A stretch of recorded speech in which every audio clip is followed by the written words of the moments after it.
আজকে ছিল আমার প্রথম আইবুড়ো ভাত, যার আয়োজন করেছিল আমার বান্ধবীরা। তার জন্য আমি চলে গিয়েছিলাম কলকাতা। আর আজ এত দিন পর আমরা আবারও এক হতে পেরেছি আমার ছোট্ট অনুষ্ঠানের জন্য। এরপরে জানি না আবার কবে ওদের সাথে সেইভাবে আনন্দ করে ভিডিও বানাতে পারবো, দেখা করতে পারবো। কারণ সবার ঘর এতই দূরে দূরে যে এখানে যাওয়া হলে ওখানে যাওয়া হয় না, ওখানে যাওয়া হলে এখানে যাওয়া হয় না। আমরা আগে কতই না মজা করতাম, সেই সব দিনের কথা আমার নিশ্চয়ই মনে পড়বে।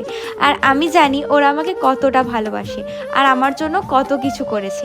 তো চলো, অনেক বকবক করলাম, এখন আমাকে আশীর্বাদ পর্ব শুরু হলো। আশীর্বাদ করার পর ওরা আমাকে বরণ করে নিচ্ছিল, তারপর এখানে আমাকে কপালে টিপ পরিয়ে দিচ্ছিল। তারপরে এত কিছু আয়োজন আমার জন্য, একা হাতে এরা এত কিছু আয়োজন করেছে। আরে না না, এটা ছিল রেস্টুরেন্টে, ওখানে গিয়ে আমাকে আইবুড়ো ভাত দিয়েছে।